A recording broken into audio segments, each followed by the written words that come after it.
What if I tell you that you can use this upcoming double XP to set yourself up for success and give yourself the ability to make millions and possibly billions of GP once a double XP is ended? And I know this might sound like an African prince scam from the late 2000s, but seriously, there are a lot of money making opportunities coming up, and I'm not talking about simply buying or selling supplies at the right time, which is always a good tip that I can give you.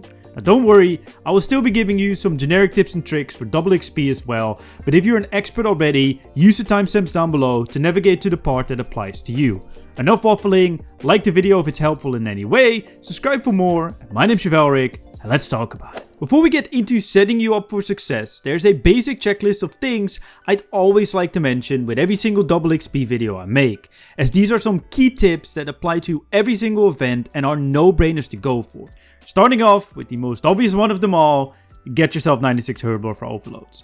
These are some of the best potions in the game and are the most free damage or DPS upgrade you can get without pretty much doing anything for it. You simply sip a potion and you do more damage.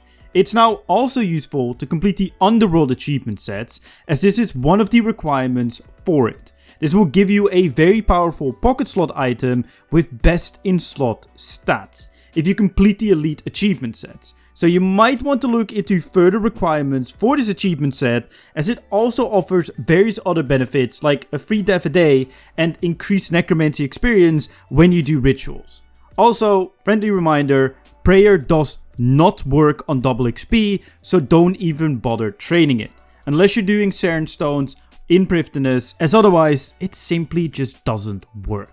Now both for PVM and skilling, having a high archaeology level is extremely useful, as it offers so many upgrades like combat relics that increase damage or skilling relics that increase XP rates. It's always worthwhile to get your arc level up, and keep in mind, restoring artifacts isn't affected by double XP. However, you dig everything up twice as fast, so whenever you restore a bunch of relics, pause your double XP timer to save some time on it. Oh, and follow the Wiki guide. You can thank me later, as it's by far the best way to train the skill by following that guide to a T. My final major tip for any double XP is, set yourself up for future skilling. Sure, you can get your 99s knocked out of the way, but sometimes it's more worthwhile to use your double XP time to train up certain skills to unlock better training methods outside of double XP. For example, instead of getting 99 in a skill, get 93 fishing to unlock the best training method at the waterfall, or 95 fire making to do the dino poop method and make money whilst getting stupid good fire making XP. It might be tempting to finish these skills off, but sometimes it's better to spread out your hours amongst various skills to save yourself time in the future. Ask yourself this: what is the skill cape going to be bringing me if I get it? If the answer is not much, you might not want to go for 99, but for a lower level. Okay, now for the tips you're all here for, the most clickbait sounding ones of them all. You can make millions, maybe billions if you follow these tips, but seriously, you probably can. And hear me out, as there are actually two major tips I have for you.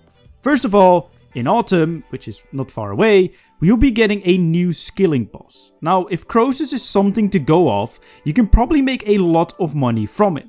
Of course, we don't know which skills will be required, but we can guess that the ones at Croesus, mining, fishing, hunter and woodcutting, probably have a lower probability versus things like thieving, divination, runecrafting or farming. Yet again, nothing has been confirmed, so don't assume that these skills I just mentioned are the ones required. So what I'd recommend is try and train up some stats that you can see being used at the future skilling boss to level 90. Heck, get yourself base 90s if it's possible, as these are entry requirements for Croesus. Jagex has said that they want to make the requirements of the new skilling boss a tad more accessible / lower, but having higher stats never hurts.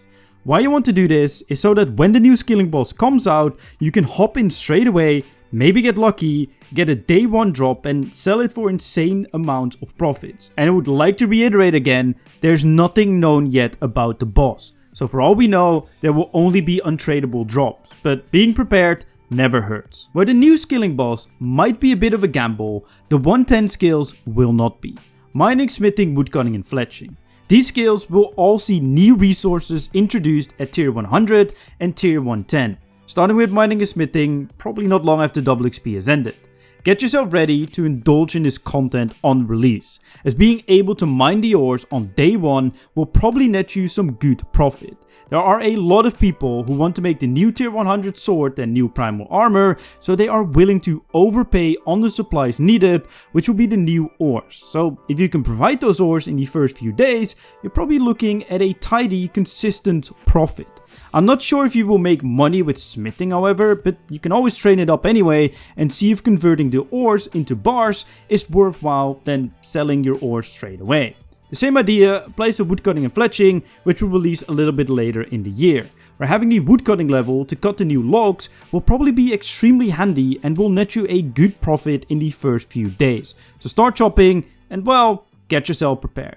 And that's all. These are some tips that I have for the upcoming double XP. If you found this video useful, consider leaving a like, subscribe if you are new, and my name's Chevalric, and I'll see you guys in my next video.